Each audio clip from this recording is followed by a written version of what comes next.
I'm Stephen Henry Madoff, the founding chair of the master's program in curatorial practice at the School of Visual Arts in New York City. And each week, I have the pleasure of hosting the curatorial roundtable, in which I invite interesting, distinguished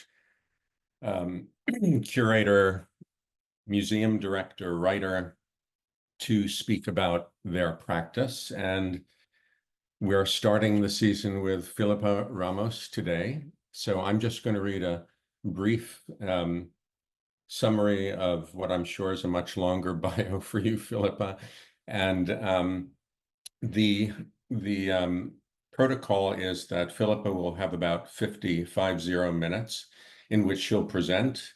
And at that point, for the last 10 minutes or so, anyone who wants to ask a question of Filipa can do so at the bottom of your screen, the Q&A link. Just click on that and ask away.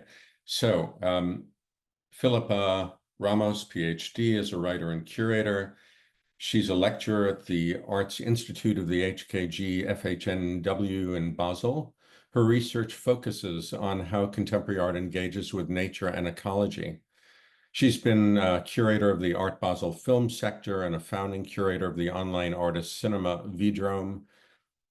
Current projects include BESTIARI, the Catalan representation at the 2024 Venice Biennale, and the Arts, Humanities, and Science Festival called The Shape of a Crime. Sorry, the shape of a circle in the mind of a fish. Interesting That's Filipa. such a great idea for an upcoming. For the next one. And that has been since 2018 with Lucia Pietroiusti. In 2024, she curated songs for the changing seasons for the Klima Biennale Wien, also with Lucia. And in 2022, Persone Personen, the 8th Biennale Gherdëina, also with Lucia. In 2021, she co-curated Bodies of Water, the 13th Shanghai Biennale. Filipa has served as editor-in-chief of e-flux criticism, associate editor of Manifesta Journal, and contributed to Documenta 13 and 14. She authored the book Lost and Found, 2009, and edited Animals from the Whitechapel Gallery, MIT series in 2016. She has an upcoming book, which maybe you'll have a moment to talk about. That would be interesting to hear a little bit, called The Artist as Ecologist, which will be published in 2025 by Lund Humphries. So with that, Filipa, the floor is yours. Thank you so much, Stephen. And thank you everyone for joining us. This is also my first seminar / talk of the semester. So it's a good way to start. And in fact, I'm going to start by so what I'm going to do here tonight is, and tonight for me, I'm sorry, or this morning, is that I'm going to be focusing on two parallel curatorial endeavors, adventures, projects that in fact I did with Lucia Pietroiusti that Stephen mentioned. But because both of them, one evolves from the other, and both of them connect to concerns, passions, questions concerning the modes in which art and worries, care, love, for that big word that we all know what it means, and it's so hard to define, that is nature. The ways in which art can relate, can engage with nature in its history, in its definition, and in its concrete relationship to notions of menace and crisis. And the reason why I think it's interesting just to mention briefly this long term collaboration, but also friendship with Lucia is that, well, we're speaking for what I imagine is an audience of future exhibition makers and exhibition thinkers. And something that is sometimes difficult is to imagine how to start a practice and how to start building something, regardless if you have institutional aspirations or if you picture yourself more as an independent figure. And something that it's one of the few things professionally I regret is not having not starting to work with colleagues, with peers, with friends early on, because it took me a long time to understand how interesting and rewarding collaborative projects can be. And in fact, the collaboration with Lucia started with the shape of a crime. Now it has a title that I like much more. With this ongoing festival that Lucia and I have been doing since 2018, in collaboration with the Serpentine Galleries, and which has this funny title. It's called The Shape of a Circle in the Mind of a Fish. And when Lucia challenged me to join her in creating let's say a thread of Serpentine galleries connected to ecology, which was then named General Ecology, we created this project, and we understood how important it was to work together, and mostly how we managed to work together because we're so different. And this is something that many young professionals and many students think, that collaboration often has to happen with people who have the same knowledge, the same skills, the same interests than you. And actually, Lucia and I managed to be partners in crime for so long because we have similar passions, but also very, very different skills. Lucia is a queen of Excel, which is a software that frightens me immensely. She's extremely organized, extremely diplomatic. And by saying this, I'm already suggesting what I lack. And she's an incredible public speaker. And in this, we have a lot of fun working together. And I'm much more a research-driven person. I like to spend time reading things, thinking about that. Not that Lucia doesn't think, but we really divide our skills in ways that bring out the best that both of us have to give.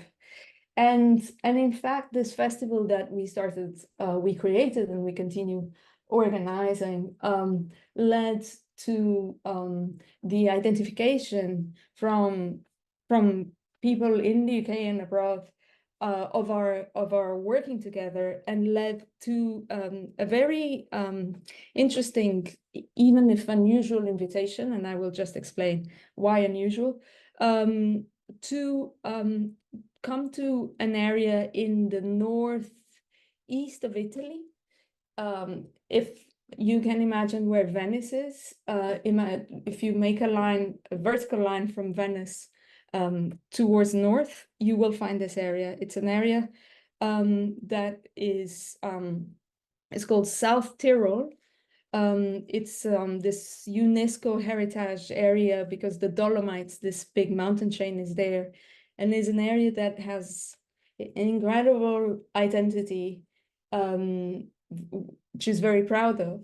Also a very unique language identity. It's an area that is in constant negotiation. As soon as you start speaking with someone, you have to decide if you speak in Italian, in German, or in Ladin, which is the local language.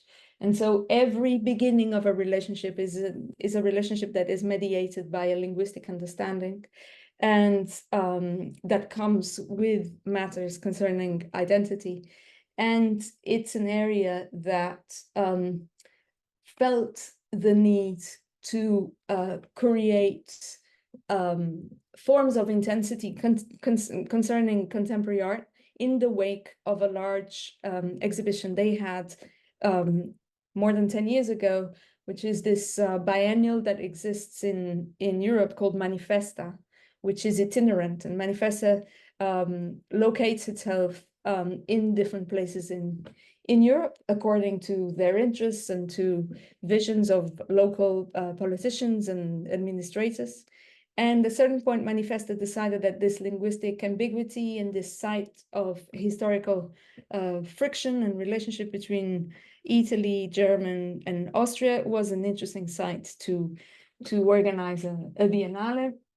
But what happens is that Manifesta is a sort of a spaceship that arrives with people, with energy, with ideas, with budgets, and then they leave. And often they create a necessity and a desire that they don't fulfill. And what's interesting is that a group of local individuals connected to opera, a gallerist, an architect, and a couple of artists decided that they wouldn't just grieve the emptiness left by Manifesta, but they would create their own biennale, a format that was, of course, inspired by Manifesta. And so they created the biennale in one of the valleys, exactly by being a mountainy area. This area is also shaped by its urban concentrations along its different valleys, and each valley has a specific identity. And the valley where the biennale was created is called Val Gherdëina, and that's why the biennale choose this title of Biennale Gherdëina, because Gherdëina means Gardena in Latin, in the language that generally people speak when at home and in domestic context. And so Lucia and I, when we got the first time that we got to this area, we asked ourselves many questions, and our questions related exactly to the place and to its necessity for art, because as you can see, it's difficult to compete with this. This place is a sort of a, for those who have not been there, it's a sort of a landscape that combines Jurassic Park with the sound of music, and where most locals have a profound relationship either with agriculture. The mountains are what save the whole land, which is extremely fertile, from being entirely agricultural, or with generally sports connected to mountains, skiing, hiking, and the likes. And so when Lucia and I got there, we saw this. Actually, first day they took us to a walk that was exactly here, and we asked, what can we do here when this is so overwhelming? And do people who live here, or do people who come here want contemporary art, need contemporary art? And what can be done? And asking ourselves these questions and trying to understand what was our mission, and also what was our responsibility to develop a project that was very explicitly requested that had an engagement with notions of ecology and of environmental action. How could we do this in a way that was not only an illustration, a theme, a reproduction, but was also embedded in methods that could allow us even ourselves to imagine how to make exhibitions that are coherent across ideas and methods, no? But that we're still rewarding, interesting, fulfilling, and thought-provoking for those local, national, or international who would visit the show. And so by just spending time here and inviting all the artists to come and spend some time here and asking ourselves what this place would like, would need, would be interested in hosting, we joined two questions that we had. Each of us had one, and those two questions shaped the exhibition. And these two questions were, one, concerning forms of seasonal migration, which are generally known as transhumance. Transhumance is a beautiful word. It's not connected to transhumanism. It's actually connected to, it shows how the human actually gains its identity from the word humus, no, from the soil. And it's a process that describes a seasonal displacement of animals, all the elements they carry with them, and people from the valley to the mountain every year in search of fresh pastures or protection from the weather, either the cold or the heat. And they go generally from the valley to the mountain in the summer, and they return to the valley in the winter.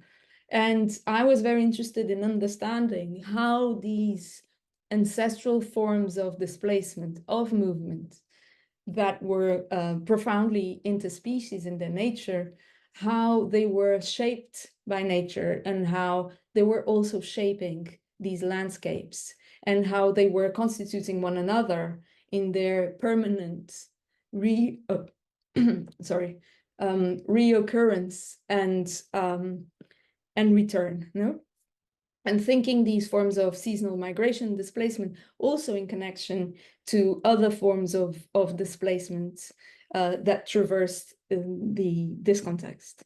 And at the same time, Lucia, on the other hand, was extremely interested in understanding how forms of recognition of personhood that exist beyond the human could allow us to engage with a land that has this kind of stamp of UNESCO heritage, and of a land that in itself is so embedded in narratives, in legends that recognize the personhood of mountains and of different beings that reappear every generation when parents tell stories about these landscapes to their children. So how forms of what we would call animistic relationships to landscape would relate to current concerns and actions towards the recognition of personhood of rivers or forests, that by fostering life they become also recognized as persons. Also, these huge contrasts that exist between the fact that Amazon, the corporation, is a legal person, while Amazon, the rainforest and the river, are not, and how they are shaping our present future and our relationship to the environment. How can they be approached, rethought, negotiated in this context? And so a biennale that traditionally was signed by its investment, its interest in sculpture. This valley has a long tradition of traditional wood carving, figurative wood carving. Suddenly was traversed by these preoccupations and by movement. For me, it was very clear that sculpture was not only about placing objects in somewhere, it's about thinking relationships to space and relationships to bodies. And also, how can this project not only move people around, but also create relationships where almost the totemic value of artworks is paired with the recognition of the personhood of modern humans.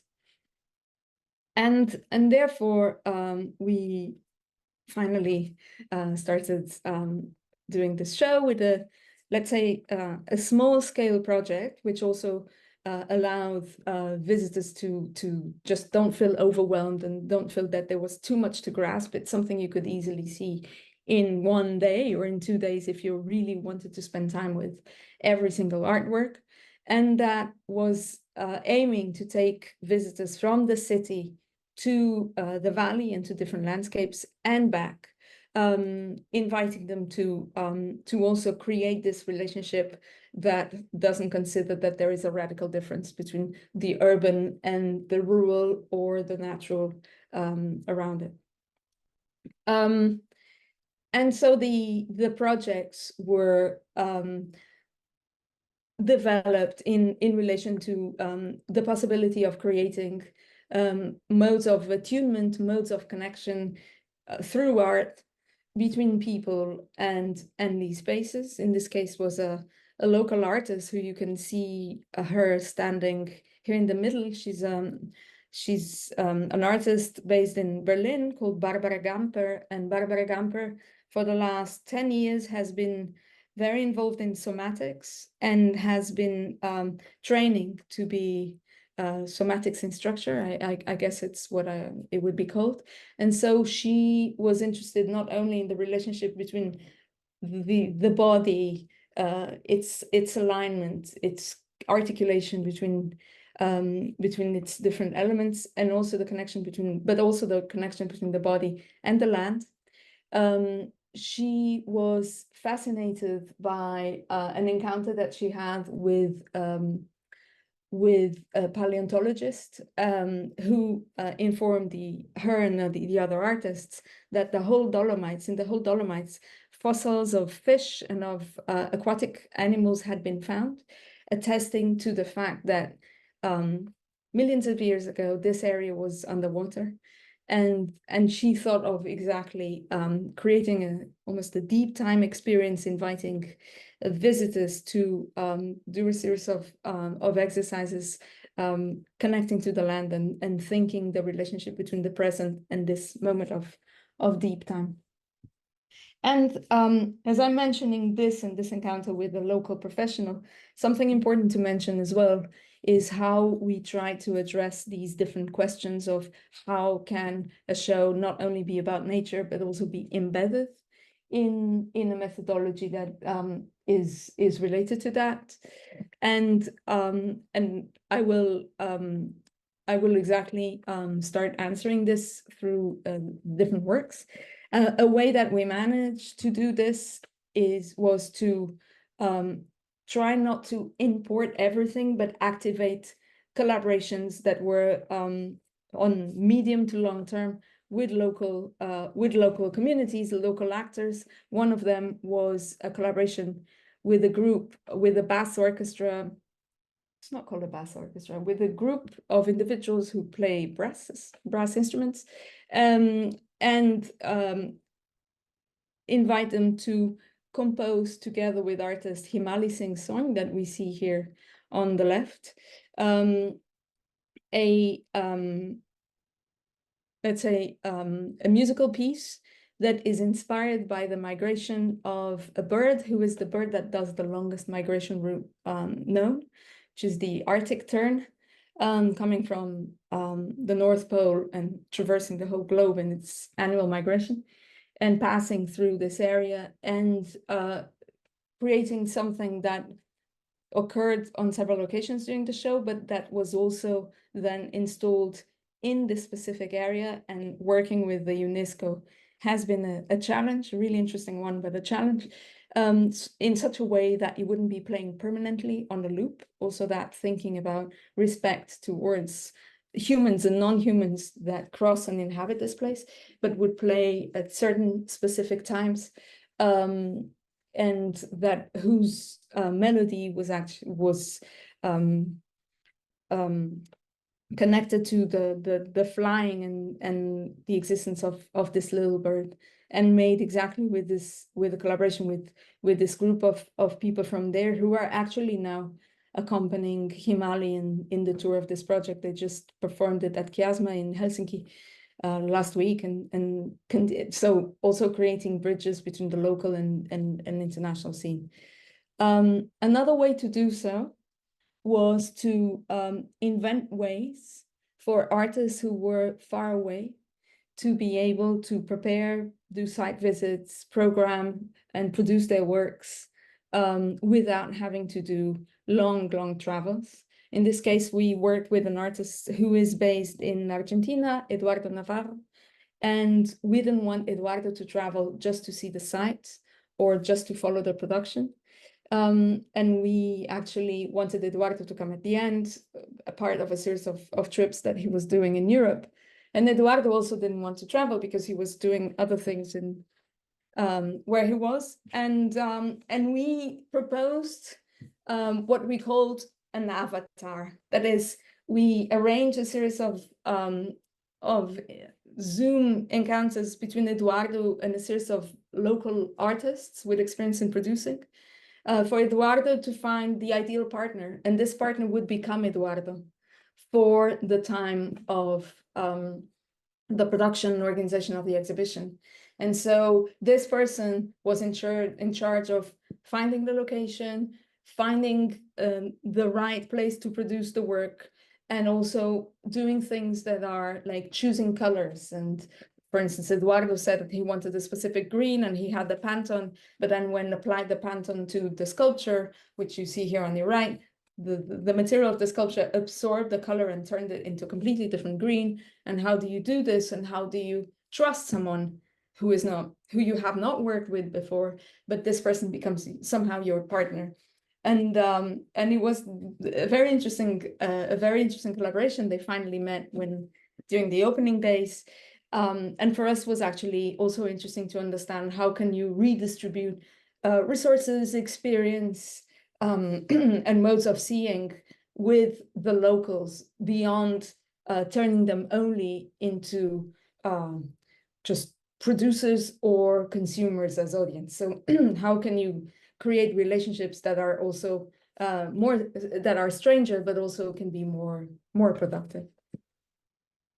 And the work, as you see, is a large sculpture of a flower, which you can go in, and ideally you stay in without seeing, because for Eduardo, this landscape was so overwhelming that he needed to create a place where people would not see, would actually relate to the place through hearing, because this flower had a cone that would allow the wind to circulate inside it, and would just have a different sensorial experience that was not based on seeing. I'm sorry. I'm in a place that has constant aircon that really my throat is not very happy with it, so sometimes my voice becomes a little bit strange. And another way to do so was to create alliances with peer exhibitions. And for this, we invited an artist also from Argentina called Gabriel Chaile. He actually had a work recently or a few months ago at the High Line, maybe some of you saw. And Gabriel works mostly with Adobe and makes sculptures that become or have the potential to activate social relationships. I mean, all sculptures do, but in this case, they have also a very practical function, as many of them are ovens. And Gabriel and his studio are based in Lisbon, and it wouldn't make sense for the work to come entirely made from Lisbon, but there were some parts also for time reasons that had to be fabricated before. The same year, Gabriel had a very large presence in the Venice Biennale. He had a series of very large scale sculptures in the Arsenale. And so we spoke with the organization of the Venice Biennale. That year was curated by Cecilia Alemani, adopted New Yorker. And we coordinated so that a single transport would bring all the works together, and then some would come to us and some would stay in Venice. And this worked very well, allowed us to share budget, resources, and also to avoid having two transports coming differently. And the idea of the work is that there would be an oven in the main square in the town of Ortizé, which is sort of the capital of this valley, that locals could use to make bread, pizzas, focaccia, whatever they wanted. And so it was really nice during the summer. You had like teenagers or young adults who would come in the evening with a beer, with something they had made, and they would fire it and put it. There were logs of wood around it, and they would just spend time around it. And when the Biennale closed in the autumn, it was also became a sort of a warming place, gathering place where people would be outside but still feel fairly warm. If I have a regret, is the fact that we didn't manage to convince the mayor of Ortizé to keep the work, because again, if I'm here saying how Manifesta creates needs that then they remove, I also feel that this work started activating a social relationship and the use of public space that then it disappears. Maybe the locals will create something else. Certainly the experiences remain, but it would have been interesting to think about a permanence. I'm concerned about time, so I'm just moving faster, speaking about works that instead were concerned with problems that affect the territory. One of them is mass tourism. and the replication of the Tyrolean imaginary, which is very conservative and very traversed by processes of self-exoticization. And instead we had an artist called Giles Round, who created a work. There was nothing for sale here, but a sort of a souvenir shop where the main character was a little rhino that you may see on the image on the right. So trying to create a new mythology, a new creature in this valley whose histories and whose forms are perpetually repeated. And so he made this in collaboration with a toy maker from the town, and together they imagined the possibility of the reinvention of the material culture and immaterial culture of the region. And another good case is a collaboration that, if I'm not wrong, is still going on between two artists, Ana Vaz and Nuno da Luz, a Brazilian and a Portuguese artist, who work mostly with moving images and sound. And they, when they went there, once they rented a car, they went for a ride, and they saw a series of posters with very threatening images of wolves and bears, and they were curious about that. They understood that there's a big friction between farmers, cattle farmers for the most, and what they call the ecologists, concerning not the reinsertion or the rewilding of wolves and bears, but concerning their return, because they're animals that are walking from Slovenia and towards the Dolomites, which on the one hand is a good sign. It means they find food and habitat. On the other, they are considered a huge threat for local farmers. And this is a discussion that is very interestingly is also being used by local politicians, also creating polarizing views concerning those who think that the land needs to be protected from invaders and those who think that the land belongs to all. And Ana Nuno asked a team of biologists of the University of Bolzano, which is the capital of this region, if they could go with them and have access to their camera traps where they're using to monitor these animals. And they made a 3-channel video installation showing these animals, but also showing moments, long moments, hours when nothing happens. And because actually the group of animals that have returned, as they call it, is very small. It's about 20 individuals. And it's as if when you're there, there's no story. Nature is not telling stories, but also there are many moments in which you're just waiting for almost the miracle, the apparition of this animal to cross the screen in front of you. And there was also a sound that was made through field recordings that went with this long and continuously running installation.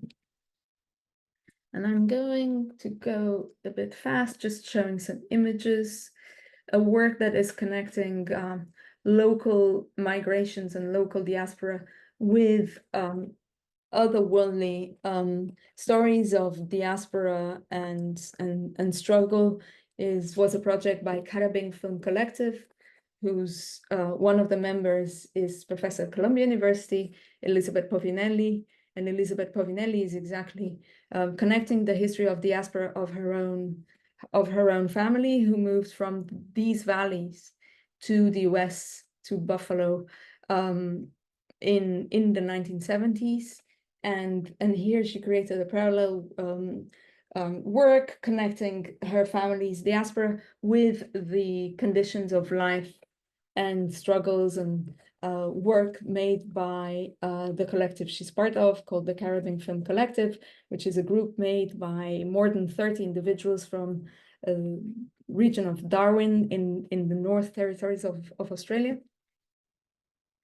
And a series of other works that are also connecting stories, in this case more sci-fi stories, with I'd say with local environmental concerns, a work by Greek artist Kyriaki Goni, who imagined that the flowers of the Dolomites would create an alliance with AI to speak to humans and alert them for a world that is radically being transformed.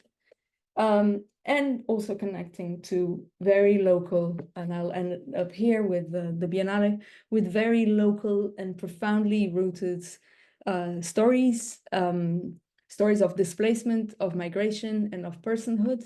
In this case is the story of Pinocchio, that is quite famous, even if there are much more people who know the story and the little boy than have read Carlo Collodi's actual book.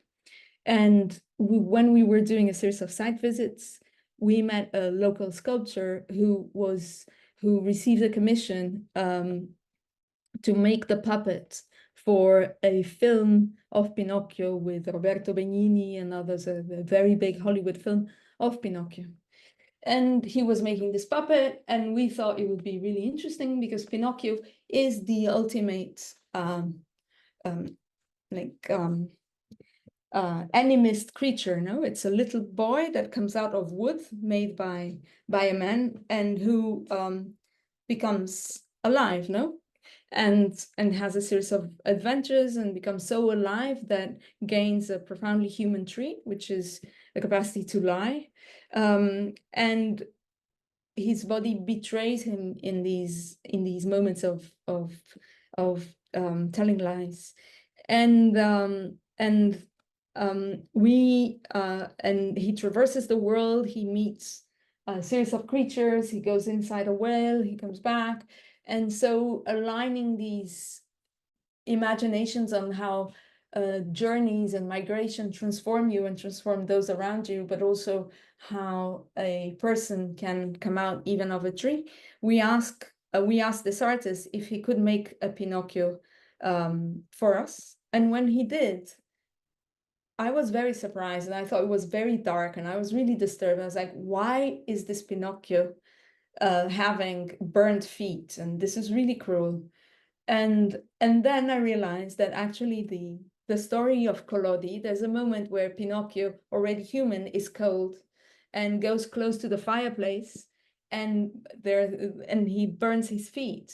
And from that moment onwards, Pinocchio has burned feet. And so, in fact, this Pinocchio is very faithful to that story, and looks at visitors with this both tragic and very realistic aura with his burned feet. And so when we I'm just showing some other images of the show without speaking about them. When we finished this exhibition, we felt that it could almost become a chapter for something else. And in fact, and this I think is interesting to tell, because it's also a very practical case study of how things go with curatorial projects and when you're a freelance. And in fact, the Biennale asked Lucia and I if we wanted to curate the next Biennale, which we had doubts, we didn't know. And at the end, while we were negotiating, there were elections in Italy. And I don't know if any of you is interested, has been following Italian politics. There was a big change in Italian politics. It turned quite right-wing. And there was a specific request from local authorities that this Biennale would focus mostly on a Germanic context, local context, and include a very, very high percentage of local artists. And Lucia and I, after several meetings and negotiations, we decided that it would not be fair and ethical for ourselves, for the Biennale, for the artists, to have us doing this, also because we're not experts, and we're interested in understanding exactly the relationship between local and international and how they can evolve in ways that are fruitful for everyone. And we decided to let go. But at that moment, we really wanted to develop this project that we had already started dreaming. And thankfully, we were approached by the city of Vienna. We stay in the same area. Vienna is also very much shaped by the culture of Tyrol. And the city of Vienna was starting a new biennale, which they called Climate Biennale. And they thought we were the right persons to do the main show of this Climate Biennale. And we decided that this would be a sort of a second chapter to our Biennale story.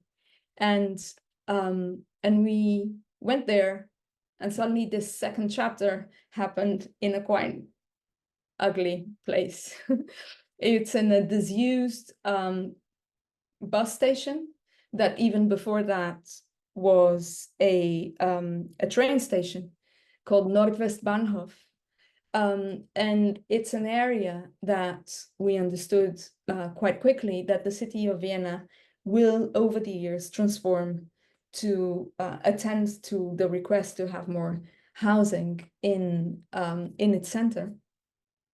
And so this also led us to think, what is our role? What is art's role in process of gentrification, of urban transformation, which we all know exist, and how are we willing or not willing to participate in them, and what we choose to do, which may sound very silly and probably very stupid, we choose to don't involve local artists at all, to don't make them complicit or participant in something that would create maybe weird dynamics within local artistic communities, which often happen. And so if there would be a complaint from the community, is that we didn't work with people from there, even if we were working in a place that is very strange. It's in the outskirts of the city. It's not in the charming Viennese, Austrian museum institutions. It's really an unsexy place. But we thought it would be better to do something without creating this, not because we thought this was a dodgy project and that we were legitimizing something horrible, which we didn't think at all, but just because we didn't want to create any possible conflict. And we thought about what to do here, because clearly a climate biennale, and they call this exactly because of our work in relation to ecology and to the environment. And we refined our proposal, and we decided to give it again a long title, and it was called Songs for the Changing Seasons. On the one hand, avoiding any sort of climate catastrophe, crisis, and all the words associated to it. And again, thinking of songs as processes of togetherness, of attunement, of rhythm, of movement. A song is something that moves you and moves in itself. And thinking more that more than bombarding audiences with catastrophic images of a world that is being burnt and of a world that is quickly disappearing, just thinking together or feeling together even more the love and the passion that many have for the natural world, and thinking the ways in which these forms of love can actually be transformative and can actually produce desires for change that come from positive experiences. And as you see, this was the place. Difficult. We decided to build no walls, almost. We only built a box at the end, and to leave the space empty, and also not to dictate how is the right way to see the show, which is something that sometimes is very important. In our case, we wanted people to go around the space and don't feel that they had to follow their own narrative, and actually build the experience they wanted in this place and see things the way they wanted, so that their memories, their recollections would actually be very different according to how they felt like traversing the whole area. Again, the show with a fairly reduced number of artists also from very different generations, from Joan Jonas, who is extremely established beloved New Yorker, to Dominique Knowles, who has like 26 years old and is an artist from the Bahamas, and everything in between. Also trying to involve practices that are different and come from different contexts. And again, thinking and reusing these techniques of the avatar and local production and local also redistribution of the materials once the show is over, that would help to think the show without ever. This is something that is not written anywhere. You don't find information about this, and I'm just sharing because I think it's interesting that it is a bit of setting, not the defining elements of the show. A show that was extremely colorful, full of rhythms, full of these almost musical punctuations that appeared here and there, and that told endless amounts of stories and offered visions that were at the same time profoundly abstract, as this big landscape of Dominique Knowles that you see on the right-hand side, to these sculptural elements by Eva Fábregas, a Spanish artist, that appeared and reappeared almost as if they were emerging from the infrastructure and from the architecture of the space. As you can see here, for instance, this salmon balloon coming out of a pipe, and from other works that were more stable. And sorry, I was just, oh yeah. And also playing with different medium, from these styrofoam bas-relief by Lynn Mayseed, an Iraqi German artist who that's why I stopped talking, because I saw Lynn's work and I didn't know he was already here, who was a very sad experience for us, because we were working with Lynn in thinking what we would show, and Lynn was battling with a quite aggressive cancer, and she ended up not making it to the show, and so we decided to keep her present, to work with her estate and with the galleries who has been at her side for several years, and to present two of her works that express her profound engagement in matters concerning ecology, particularly with animal rights. Lynn was part of a series of animal action groups, and very often her profound association with animal rights also emerged in her work, as in this case, the work on the left is her imagining bees being freed from their labor duties and being just released. And the other work in the back instead is a series of is a new ecosystem created by a group of seahorses around the ruins of a boat. And what's also interesting working in a space like this is, how do you present works that are fragile, that are unique, that are precious, in a place that has zero museum conditions? Lighting system is not ideal. Insurance is extremely hard. It's impossible to control humidity, rain. The Biennale lasted for quite a while, and it went from very, very summer, spring, early summer days to its end, where it was getting a little bit darker. And if on the one hand you have this luxury of saying we want circulation to be free and we want people to move in different ways in space, on the other hand, the hanging and maintenance of the works was challenging. And such was the case of this very precious work, for me at least, by Joan Jonas, which was presented in Europe for the first time. Is a work that she made originally in Japan. She was in residency in Japan, and when she was in Japan, she was very interested in matters concerning overfishing and fish consumption. But she found a guide of fish, like a bird guide, but for fish. And she decided to make portraits of different fish. which are all here.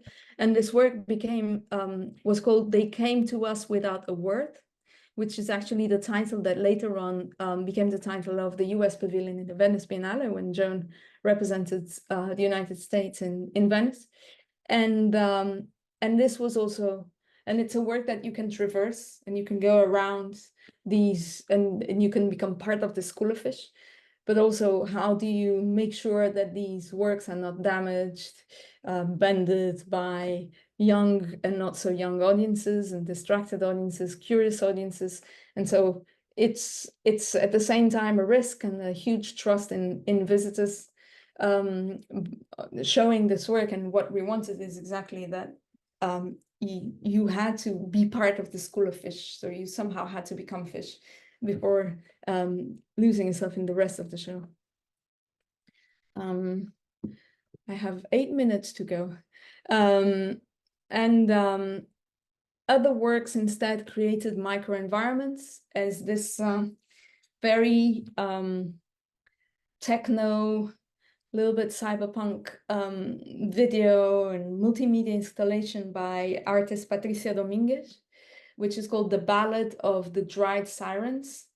And it's connected to where she lives. She lives in Argentina, in an area that is being radically transformed by avocado monoculture. These two blackish fellows that you see are actually two avocados that have a very long tongue, and which you see here in the middle in the video projection, in the video screen, because avocados need a lot of water, and it hasn't been raining a lot where Patricia is, and therefore she is she's part of a group of mostly women, which is called the Widows of the Land, trying to understand how creating forms of regeneration that are also caring for the communities that depend on this avocado monoculture to live. And she created this delirious place that is a sort of a dystopic environment. You go in and there's a very strong music, sort of techno music, with this kind of siren that is also this futuristic creature, while you see these avocados deliriously manifesting themselves between energy, anger, and violence in this place. So it's a work that at the same time is fun. It has a lot of energy, but it has also a quite dark side to it. And scales that were also completely different, from the very large environments to the quite delicate, small model-like sculpture. This is a case of a series of sculptures made by a duo called Studio Sidiana, based in Rotterdam. And Studio Sidiana are fascinated by birds, in particular pigeons. And they have been creating observatories for pigeons. And these are some of the models of the observatories that they have been creating in real scale.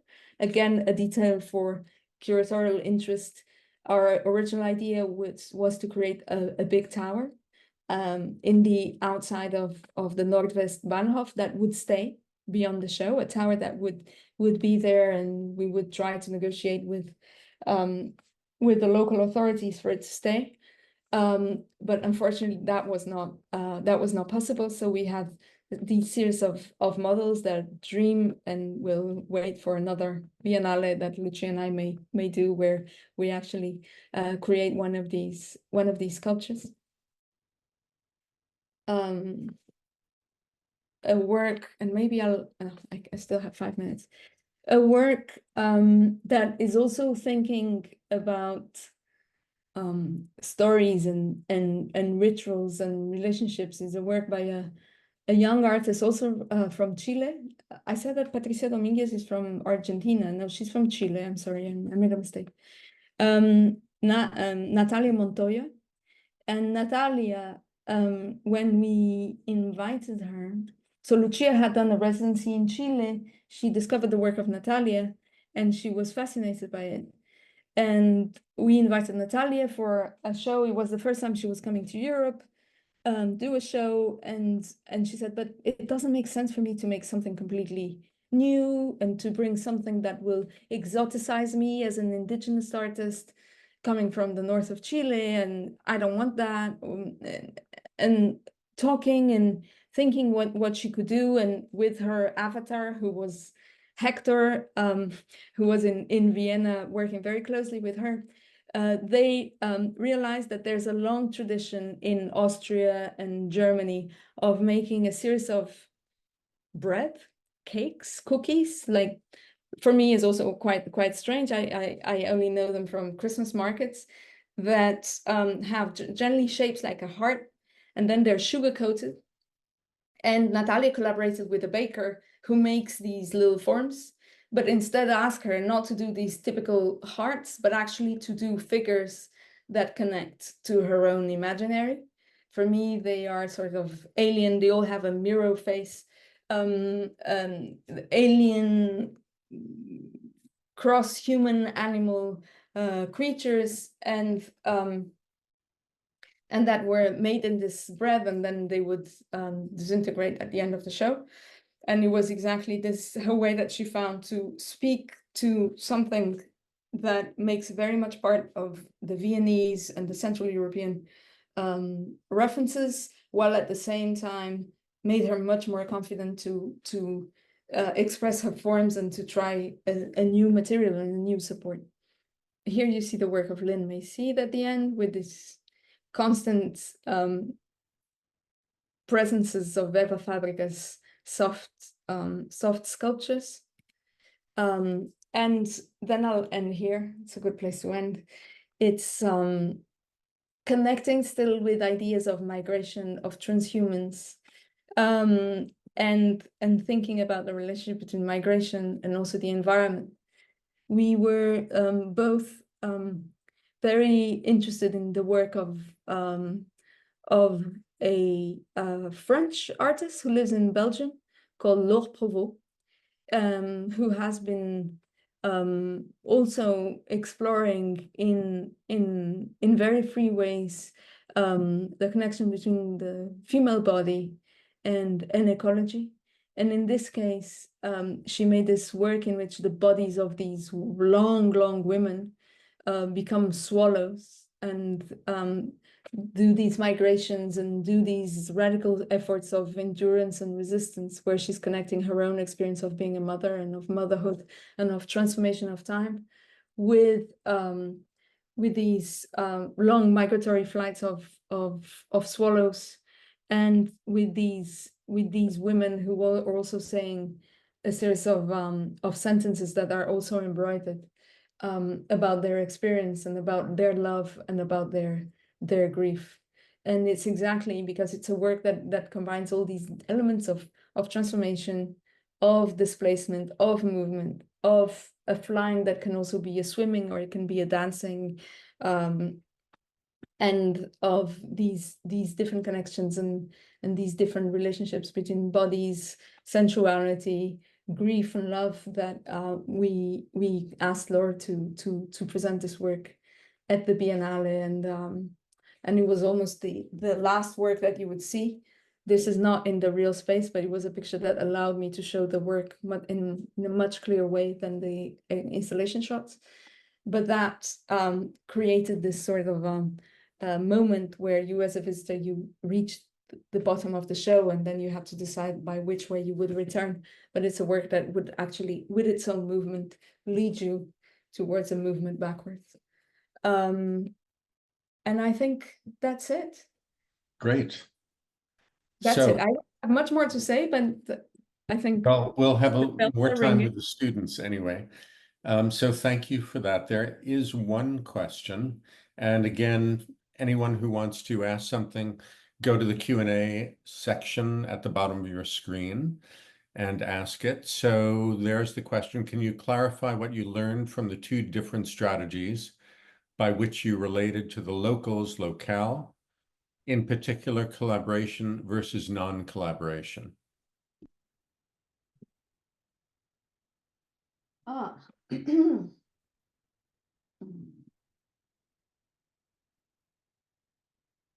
the question that can I can say so much, and at the same time, I don't want to generalize. And it would be interesting to know something more.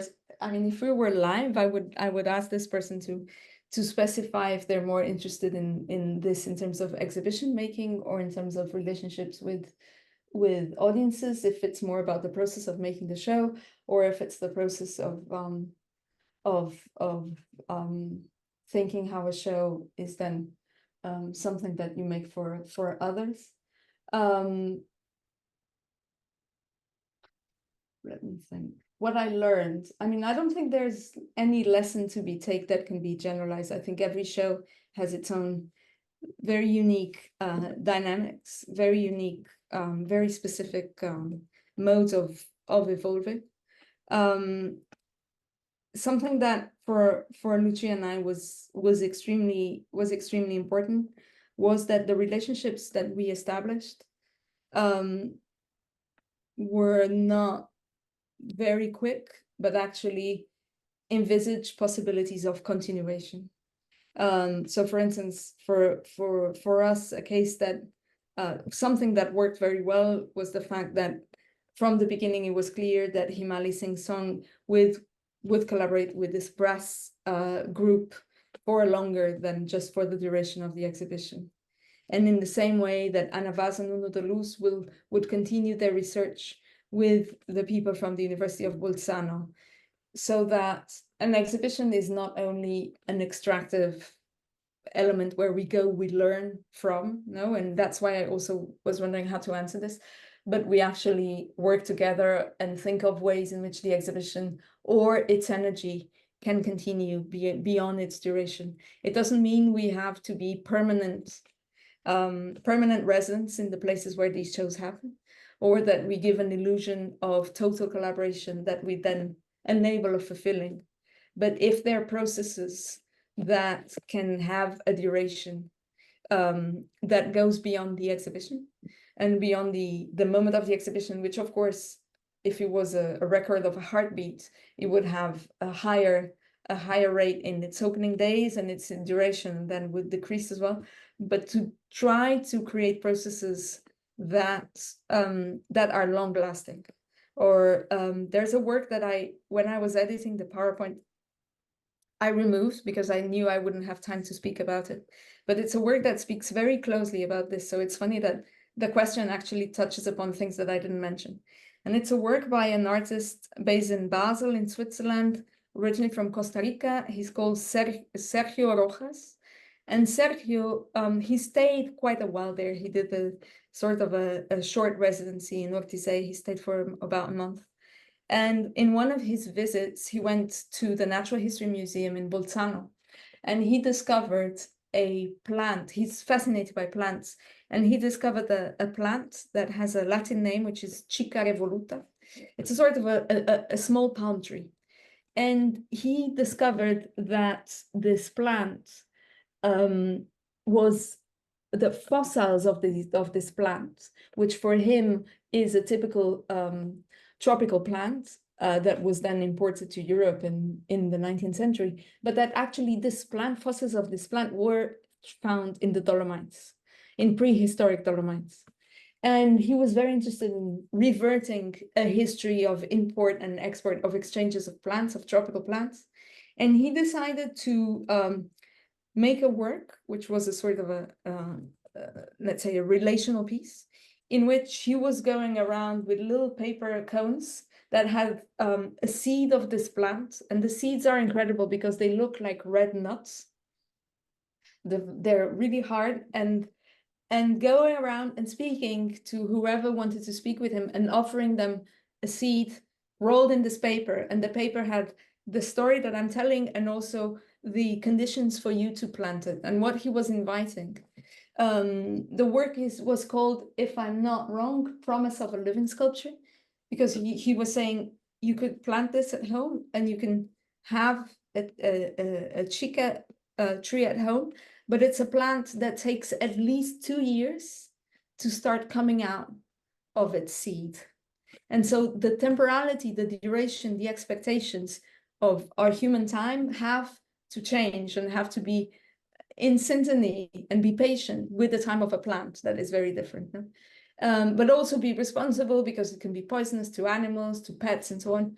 And this is a case that I like to imagine that in 1 year, the first chica trees may be ecloding in people's houses, and the Biennale continues existing through these small elements that have been accepted in the domestic sphere and in the private sphere of those who visited it. No? And so something that, I don't know if this answers the question, but something that for us was important was exactly to try not to instrumentalize those who are there, not treat them as just producers, or as I was saying, just potential audiences, but actually understand what kind of relationships that are much more interesting than that can occur and can evolve beyond, according to the duration of a prehistoric tropical plant, let's say. Great. Okay, so there are several other questions. One, can you share both slides with the names of the artists for each of the shows? Can you go back to your PowerPoint to do that? I can. It may take a little bit, but of course, I'm very happy to do this. Okay. So if this is a question from a student, I can also share the PowerPoint with you, Stephen, and then Yeah. you. No, it's an anonymous attendee, so that wouldn't be one of my students. Barbara Gamper. This is Barbara Gamper. Himani Singh, Singh. No, the question was, were there, I think there were slides with the names of the artists for each of the shows. Oh, this one. Yes. Yes. Although Okay. it's very hard. Oh, there we go. That makes it You easier. can find them also online.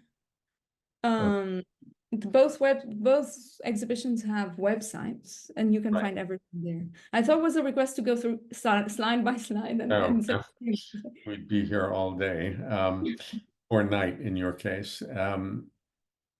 Okay. I'll do the other one while you, Great. if you want to go through another question. Yeah, so let's see. The next question was from Sophie Noel. What problems do you encounter when negotiating with local municipalities to ask whether the works can stay in the public environment? It's very, it's logistics, it's maintenance, budgets, of course, because it's very different to give an artist a production budget of, let's say, $20,000, and then asking the artist if that work can become permanent, and in that case is an acquisition, and how can you how do you deal with a production fee that then has to be deduced? How can you negotiate a fee with a municipality? And then what does it mean? How permanent is permanent? I think it's something really that matters, because is it 10 years? Is it 15 years? An Adobe piece exposed to the elements and having very hot summers and very cold winters may not last. What does it mean in terms of maintenance? How much is the artist involved in this maintenance? And also, I think most importantly is, how will this work relate to a place that maybe has a different purpose, a different function, has different connotations and uses for local inhabitants? Is it going to disturb them? Is it going to annoy them? Is it going to be subjected to vandalism, even if vandalism is a terrible word, with forms of transformation of this work? So what kind of gifts are you forcing people to receive if they don't want, if they don't understand why that work and not another one? So it's really long conversations about logistics, about budgets, about pertinence, and then also going through contractual issues concerning when the municipality changes with elections, what can happen, and so it's assuring that all these elements are well are well thought and are well considered, and also looking at outstanding cases and case studies that have been practicing and experimenting with this for much longer than we have. And in this Germanic context, we have the sculpture project in Munster, which has been, whose founder, Caspar Koenig, who actually passed away very recently, was extraordinary in understanding the relationship between permanence and impermanence, temporality, and how can a work exist but also be delicate? How can it create a space that maybe didn't exist before? And what kind of gestures do you create with this new element? Very often it's very useful to speak not only with artists, but also with architects and with locals, and understand also what they want, what they desire, what they think, what they imagine, and come up with something that exactly emerges from these different agencies and voices. Great. So, okay, I'm going to put the last two questions together because I think they could possibly relate. They're both from Martin Spangberg. Your upcoming publication was mentioned. Can you say something about its content, how it relates to the two biennales, perhaps being a third chapter? And then he's also asking about, if you can talk about this relationship between looking at art and looking at animals, and the framing of it, etc. So it feels like this might be the subject of the book, in fact, at least in part. So the book is not a new chapter of the Biennales. I don't think I think of an exhibition as a practice of writing, and maybe I should. I would probably have more fun. The book is called The Artist as Ecologist, and it's an answer to a commission where they asked me to write a book about climate crisis. And my answer was, people are quite tired about climate crisis, which is something I really believe. And instead, I want to think about the ways, past and present, in which artists have been finding ways that are not only based on representation and on illustration, but activating a series of gestures of connection to land and the environment, and creating relationships between different bodies, let's say. And so it's a book divided in 5 chapters. Each chapter is a verb. It starts with claiming, looking at indigenous claims and rights and fights for the land. It moves to returning, looking at a series of case studies. The book is based on case studies of artists who have opted and decided to think how they can insert themselves into agricultural practices and do them concretely and not only by representing farmers farming. It then moves to performing, in which, Joan Jonas and a couple of other artists are discussed based on the ways in which they, their own gestures can potentially create meaningful relationships with audiences that are transformative or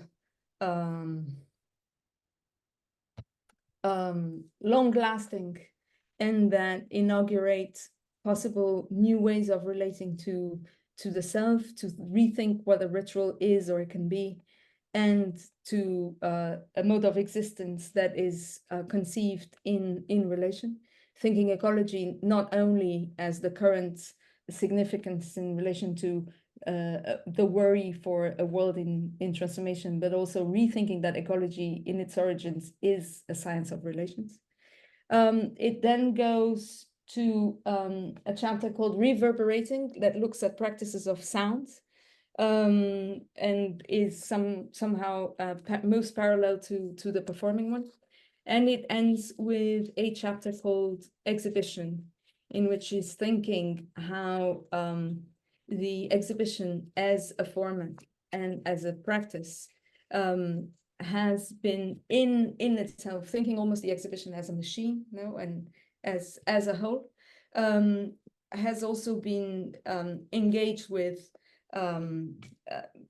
by different artists, Annika E, Pierre Huyghe, and others, to trigger again surprises, discoveries, and forms of transformation with visitors and viewers alike.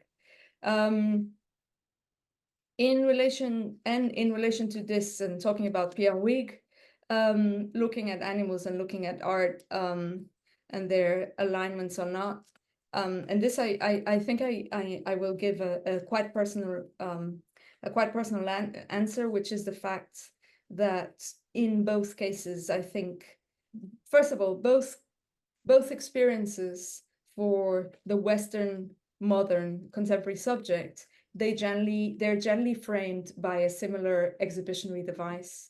And if often the context of art claims to have the monopoly of the exhibition as a format, we need to attend to its origins, which come from the circus, from the Cabinet des Curiosités, from the Wunderkammer, and from modes of presentation where it was difficult to distinguish the animal and the organic from the human-made.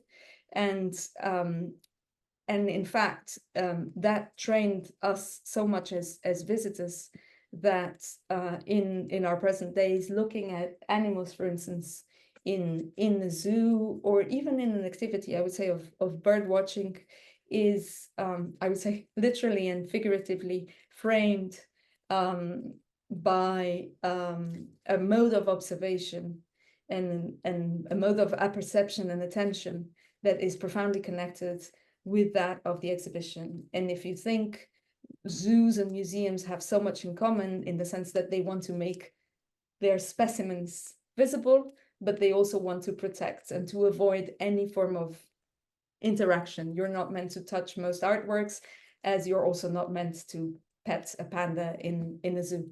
And in this tension between utmost visibility and also protection and establishment of thresholds and barriers that also dictate very clearly who is subject and who is object, or what is object, they have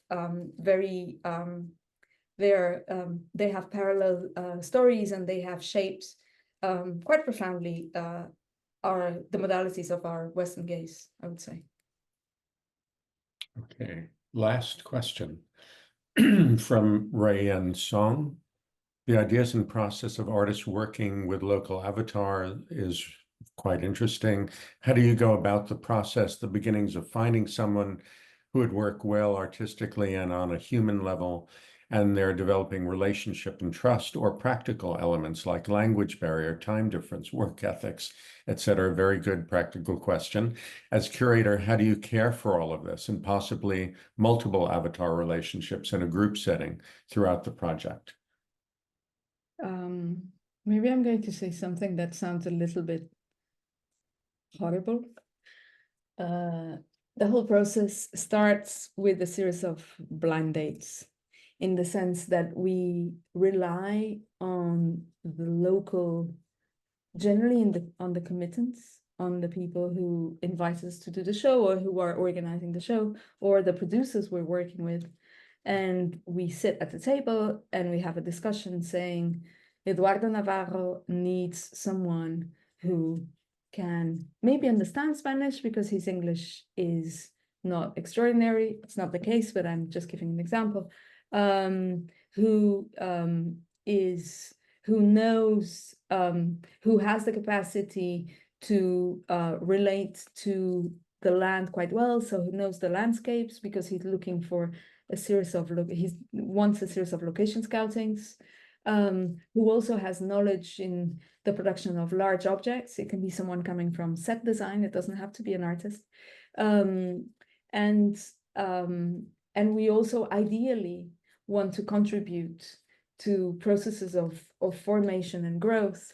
And this makes part of the caring element that you asked, in the sense that we're not necessarily looking for the most skilled, cutting edge professionals, but we generally want to work with recent art students or young professionals, so that this for them is also a rewarding experience, and it's not only a service that they do to an artist. And from there, we generally select a group of couple of people. Some cases, we're almost so sure that things would work out that we only have one person. Was the case of an artist I didn't mention, Lina Lapelite, who needed someone who could be a drone pilot, but at the same time, who could help her do location scouting for a series of footage that she wanted to record. And we found someone that we thought was exceptional. And for you to have an idea, this person was doing touristic videos for hotels. But we met this young guy, and we thought he was extremely curious and creative and proactive. And we had the sense that could be a good person for Lina, also in terms of character. And in fact, it worked out. And then we said, once we have identified either a short number of people or an individual, we arrange for video meetings, and where these different things are discussed. I would not say at all that it's a format of an interview, because it's actually a conversation where the artist explains better what they need, and they also see if they imagine working with if they imagine themselves working with one another, or if instead they think it won't work out. And we move forward from there, and we also make sure that these persons are not invisible, no? That they're not just a little piece in a machine, but actually that the work in their captions, in its references, acknowledges that it exists through a profound collaboration. I wouldn't say until now we never discussed the possibility of having a work that is signed by two persons, which I think could also happen at a certain point. But generally the ideas and the conceptualization of the projects come from the artists until now, at least. And so, but it's still a really intense collaboration, and it needs to be taken into account. And also there is a large amount of freedom, and that, funnily enough, is the hardest part, because in the beginning I thought these people may feel frustrated because they're just following directives, and maybe they would like also to have their input. And actually what we found often is that, I remember a certain point when Eduardo said, when this person who was working with Eduardo told him, the green is not your green, the green is being absorbed and it becomes something different. And Eduardo said, well, then you do it, because you can see things, and even if you take pictures, I don't see the pictures the way you do, so you choose the green. And this person was very nervous. For the first time, I think he felt like, I am Eduardo Navarro now, and what would I like? And this was an interesting transfer of agency and of responsibility and of trust that was quite unexpected, but that worked very well. And so it's about measuring and also being present and talking, and also for us as curators is not only saying, okay, now you do it, you're Eduardo, you're local Eduardo, and we have nothing to do with this. No, it's actually also being there and having conversations with them, and not feeling that we're controlling them, but also treating them in ways that acknowledge their agency and their responsibility in the making of these works and of the exhibition as a whole. Great. So we'll end there. Filipa, thank you so much. We've really gone over, and we still have to deal with the students. Everyone, Filipa, of course, is in Tokyo, so it's quite late. So special thanks for that.